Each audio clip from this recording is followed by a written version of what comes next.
Hey, hello everyone.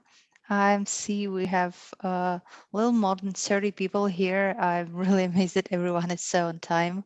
My name is Daria Porechna, and well, let's go ahead and start with my talk. I have been a developer at Wolfram for 5 years now, first at Wolfram Alpha and then in the blockchain team with Wolfram Research South America. And this year, I have had a wonderful opportunity to try myself in the educator role. This is something I have already done a little bit as Wolfram Summer School mentor and sometime also with my university here in Kiev.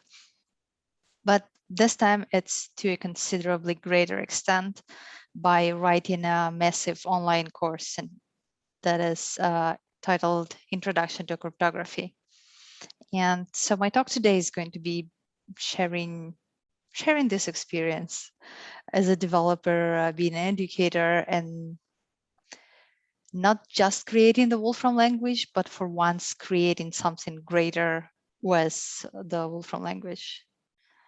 I have long been in love with cryptography, specifically for its ties that are between the pure mass of the algorithms that have evolved throughout the history and the practicality of the science that makes part of our everyday life and every device you basically have at home. And sometimes, even your fridge is using it.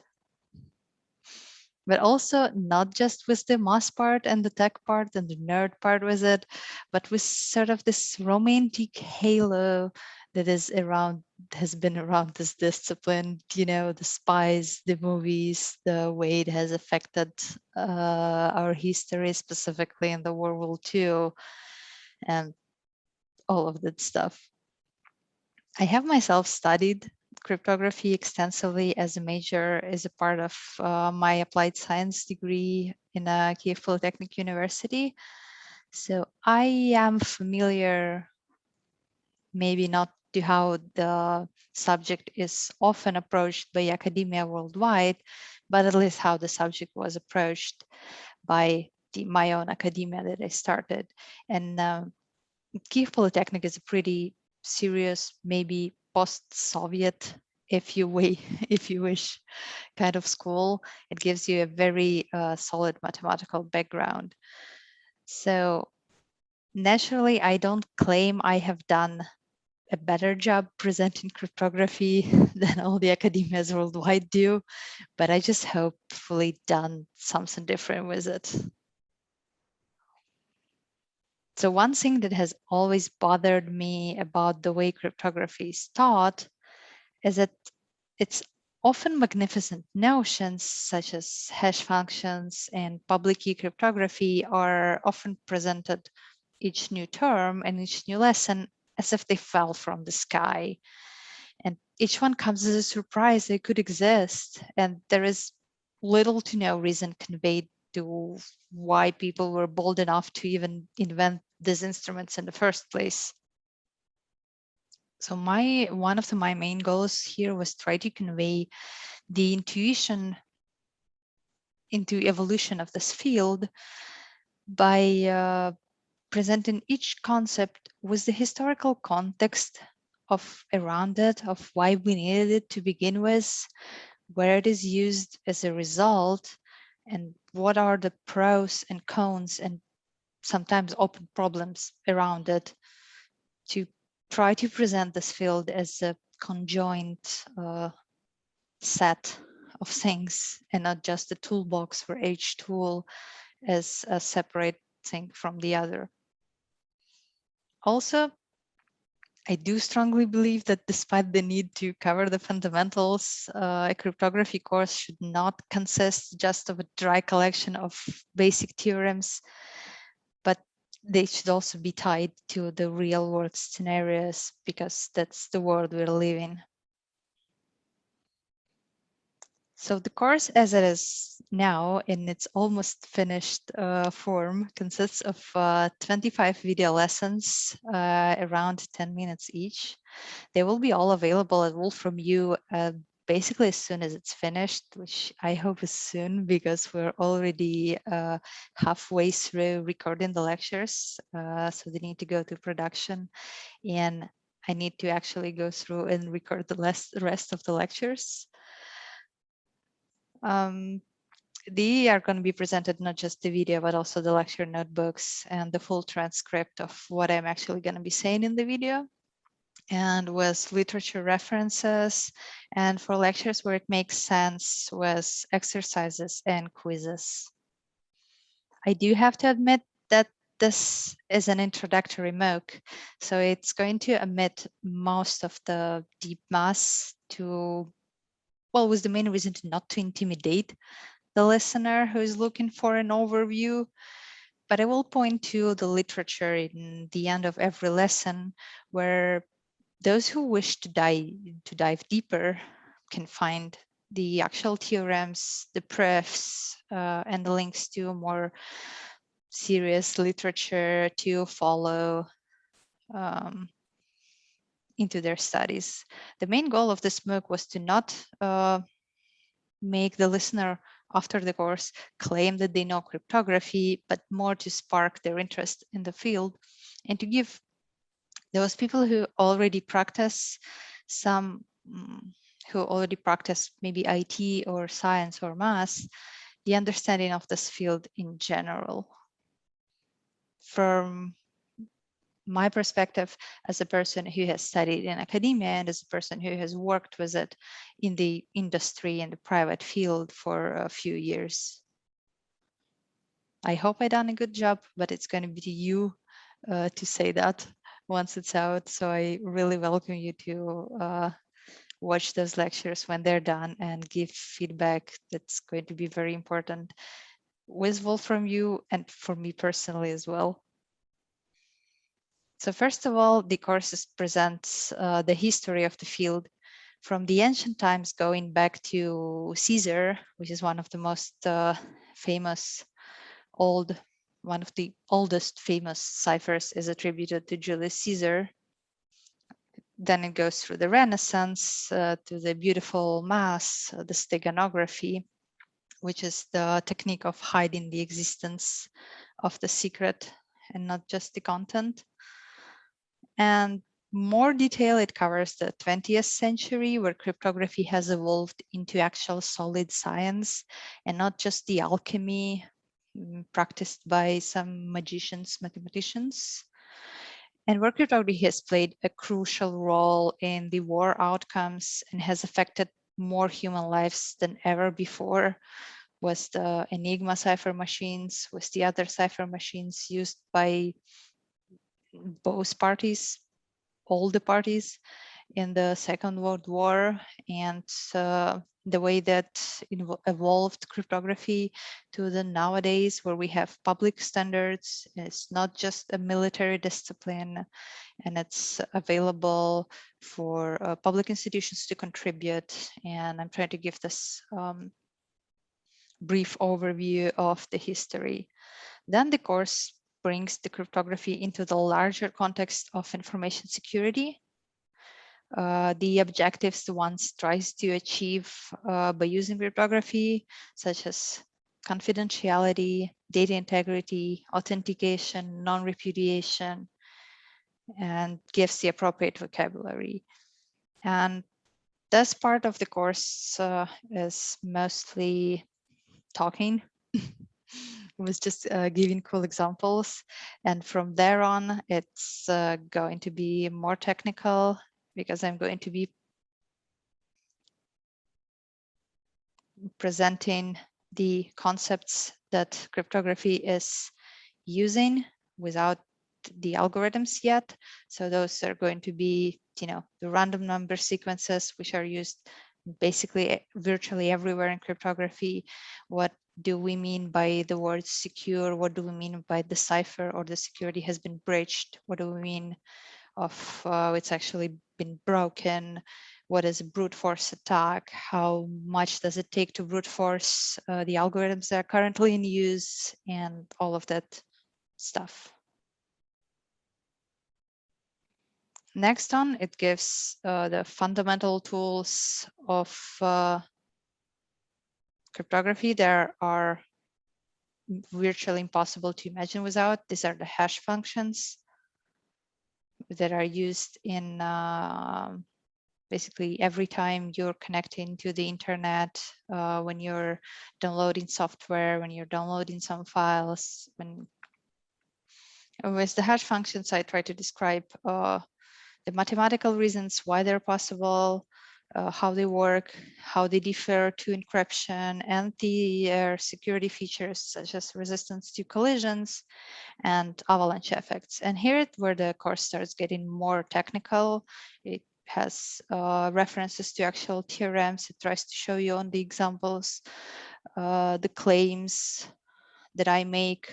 It was like about hash functions. It tries to show you that they are actually true and it's just not the empty words that I'm going to be saying in the videos. Next, it goes on to symmetric cryptography, because that's roughly in the order of how history has evolved. Symmetric cryptography is also known as secret key cryptography, which is the first massively used ciphers, which were involving only a single key for both encryption and decryption. And two parties had to exchange the key beforehand to be able to communicate. It gives the model of how it works, the dangers it poses, the reasons why it's good, the reasons why it's bad, gives a historic overview of how the cryptography has become a public field, publicly accessible field. Was the ciphers invented? DES was invented at IBM, for example, and IAS was invented in institution in Netherlands, and they have become a publicly available standards used by all the private companies and the public institutions in the field, and not just the military. So that was a great step for cryptography.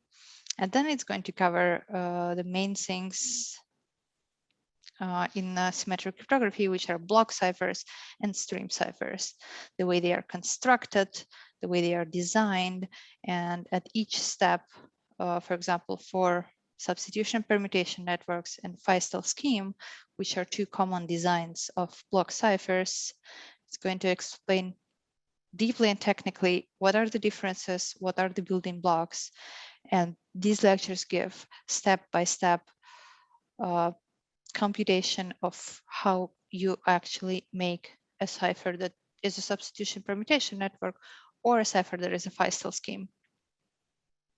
It, of course, comes with some trade-offs because I'm not diving into the actual implementation of DES, which is like a 20-page paper, but I'm giving still enough for the cipher to be a substitution permutation network with all the features that it should possess, and for you to be able to understand how it works and why it works like that, and what were the reasons for creators to have it work like that, and what were the reasons for creators to choose between one or the other design.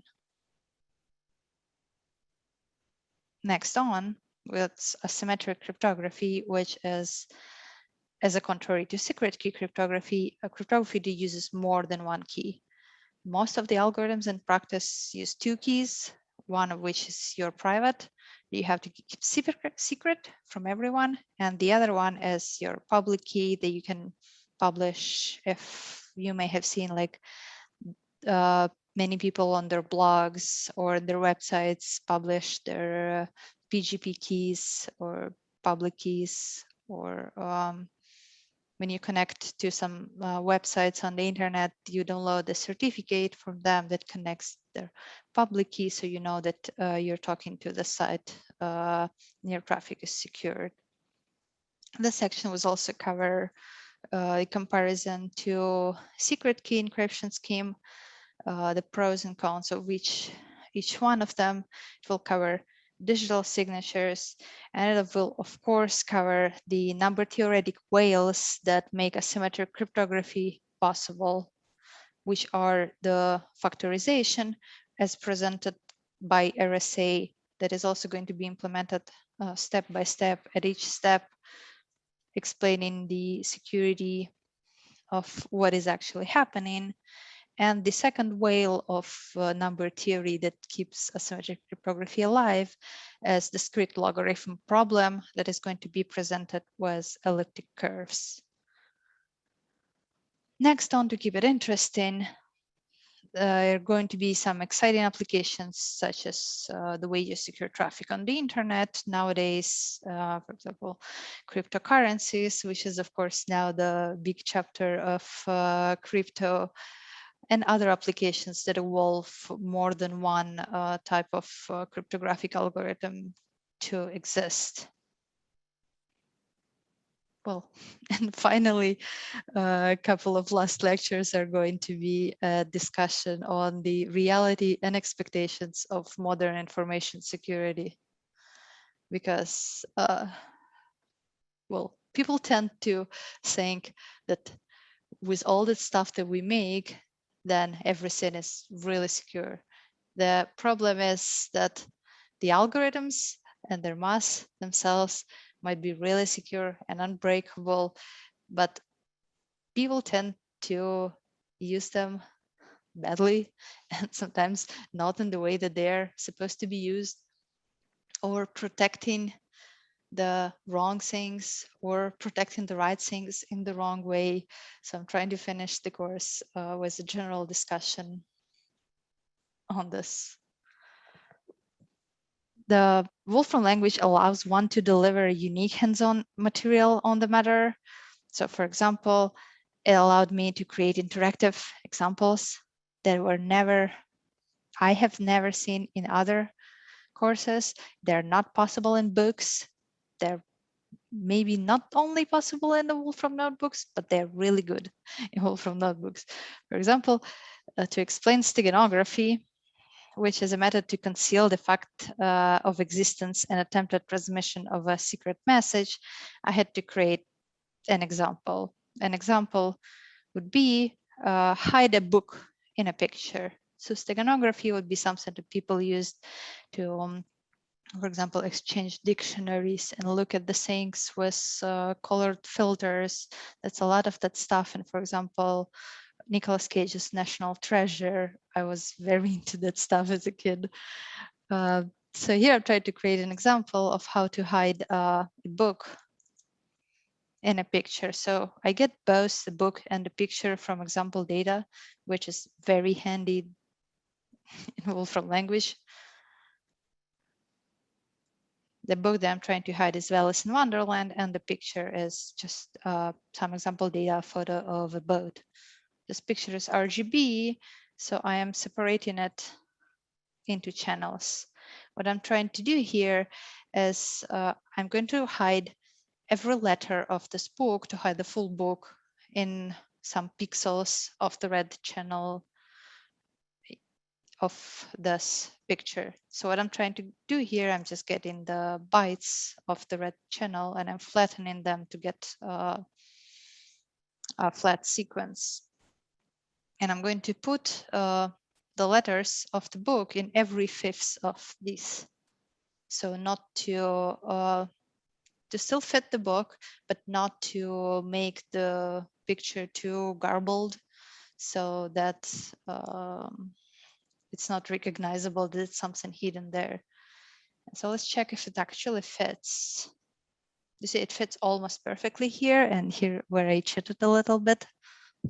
So I have chosen the book to fit here almost perfectly and put it in every fifth byte.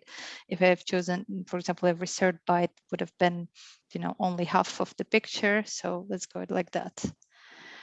Creating the replacement rules to replace those bytes, and they're going to be looking like this. So the fifth byte is going to be replaced by the byte value of the first letter, 10th byte of the second letter, and so on and so forth until the whole picture is done. And with this replacement, I'm creating a new red channel filter. So if you can see, there are little dots here. Doesn't let me zoom here. Oh, here it is. So these dots that are different color are the letters, and they're briefly, roughly every fifth of them, but the picture still looks almost exact as it was. So if I'm composing now a new picture with the hidden message, the hidden book in it, it looks almost identical as it was. And like just by looking at this picture, you cannot know that there is like a whole book hidden in there. If you do compare the images, however,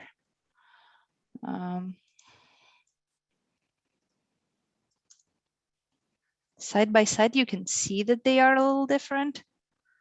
So for example, this one is a little bluer than the other one.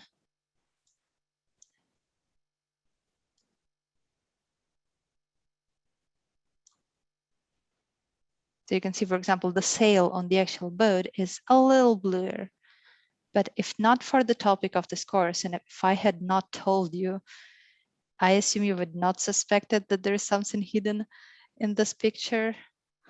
And that's what I think is one of the powers of Wolfram language, is that I can create examples like this for basically every lecture without like this took me 2 minutes now to present you.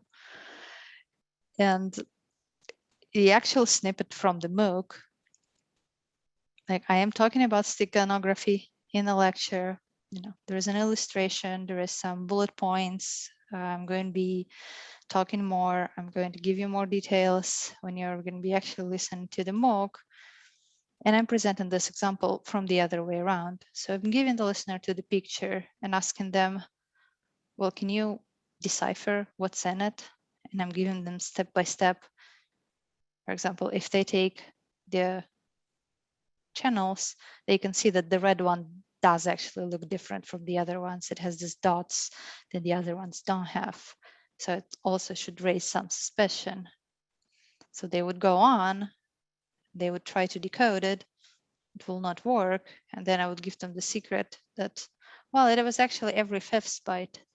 So if the steganography, two people are trying to use steganography between each other, they should both know that it's in every fifth byte of this picture in the red channel. So they're going to be easily uncover what's happening. I try to invent as much of these examples as possible for every time that it is appropriate. And it's going to be you to judge if I have succeeded or not.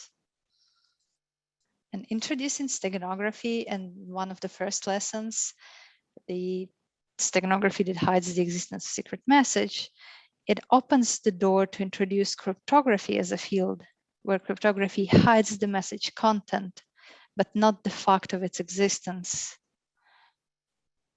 So showing this opens the door to show everything about cryptography and everything that evolves from there without hiding the message, but just hiding the content. We do have a little time for questions, so I'm going to be looking at them shortly. And I want to thank you all for attending today. And please stay tuned for the MOOC that is coming. And I would really appreciate feedback on it. Okay, I don't seem to see any questions for now, but just be sure if you still have them, you can always write them in chat, and I'm going to be keeping a look at the chat these days of the conference to try to answer them as soon as possible. This presentation notebook with this example is available on the and the files in your Passable. So you can try it. You can try, send in stenographically, well, not encrypted, but enciphered message to your friends with that example that I have provided you. And well, I hope you love it. And I really hope I have done a good job writing it. And thanks to the Wolfram team Wolfram U team for having me, for, oh my God, for helping me recording this.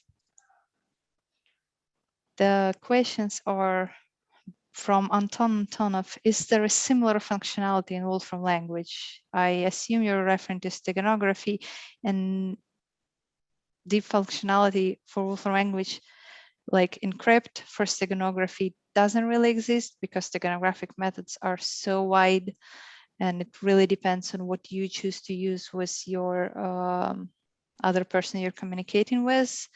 But as you have seen, you can always come up with something. I'm pretty sure you can do also audio and video with Wolfram in the same way. I just didn't do it for the example. Okay, what are the other questions? When is the MOOC coming and how do I sign up? From Mark's Mess.